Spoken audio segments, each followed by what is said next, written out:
Voilà, maintenant que je vous ai raconté ma petite histoire, je vais vous proposer déjà la préparation du matériel qui va vous servir à faire les jeux qui seront en lien avec Yves L'Heureux.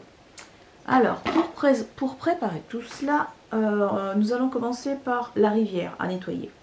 Donc le matériel, qu'est-ce que ça va être? Eh bien, vous allez trouver plein de revues que vous allez proposer aux enfants ou à l'enfant et lui faire découper les images qui correspondent à un thème que vous aurez choisi. Par exemple, que des machines à laver, que du matériel audio, par exemple que des messieurs ou que des dames, suivant l'âge des enfants, vous allez pouvoir compliquer plus ou moins la chose, ou que des objets tout simplement, ou que des animaux, enfin voilà.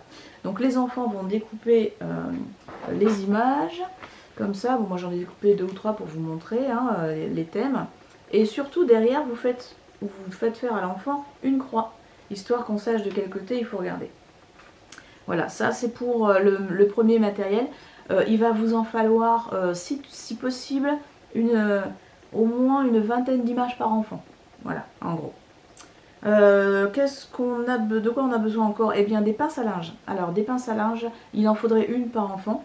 Ça serait bien qu'ils aient chacun la leur. Donc si vous avez des pinces à linge en bois, vous mettez les prénoms dessus. Si vous avez des pinces à linge de couleur, mais toutes de la même couleur, vous prenez des petits fils de couleur que vous emberlificotez sur un côté, comme ça chacun pourra reconnaître sa couleur. Et ensuite pour le nettoyage de la rivière, il nous faut des balais. Il nous faut un balai par enfant, avec assez de longueur. Donc en fait, si vous n'avez qu'un balai, eh bien vous en fabriquez un deuxième, par exemple avec une balayette. Vous scotchez un manche de raclette ou je ne sais quoi. Voilà, essayez de faire un manche par enfant avec un petit balai au bout. Ça peut être aussi une tête de loup, voilà. Si les enfants sont trop petits, vous passez le thème des balais qui ne s'en donne pas dans des coups sur la tête. Et puis il vous faudra une longue écharpe ou alors un long morceau de tissu, quelque chose qui va délimiter le départ du jeu. Vous pouvez aussi très bien avoir du scotch que vous pourrez coller sur le sol pour délimiter une zone. Voilà. Et ben maintenant qu'on a parlé de la fabrication des objets, je vais vous parler du jeu. Alors, les amis du coup d'Yves L'Heureux ont sali la rivière à cause de la magie noire. Ils ont tout jeté dedans, alors des machines à laver, des voitures, n'importe quoi, des objets, des chaises, des tables, bref. Et du coup, il va falloir tout nettoyer. Donc tous ces objets, vous l'avez compris, ça va être toutes les images qui ont été découpées. Vous allez les poser pour fabriquer une rivière. C'est pour ça que j'ai dit une vingtaine par enfant, parce qu'il en faut quand même pas mal. Vous les déposez comme pour dessiner une rivière et faire comme s'il y avait plein d'objets qui flottaient ou qui étaient à l'intérieur.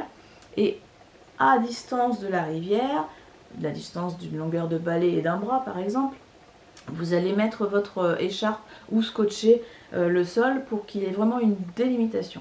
Et les enfants n'auront pas le droit de passer cette limite pour jouer. Voilà. Ensuite, eh bien, chaque enfant va avoir sa brosse à dents, j'allais dire, oui, ça commence à venir, sa pince à linge posée derrière lui ou même dans une autre pièce, chacun dans une autre pièce, comme ça il faudra qu'il fasse plus d'aller-retour, ça peut être pas mal aussi.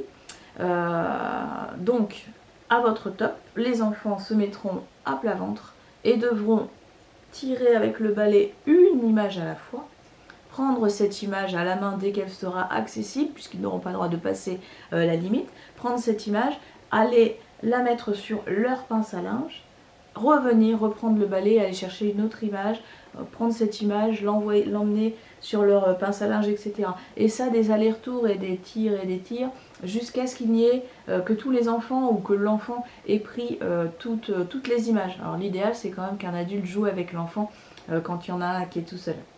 Donc une fois que toute la rivière est nettoyée, donc plus aucune image ne se trouve au sol, eh bien on fait le décompte des images. Alors vous pouvez changer les règles si vous voulez, vous pouvez simplement compter les images ramassées et celui qui en a le plus à gagner.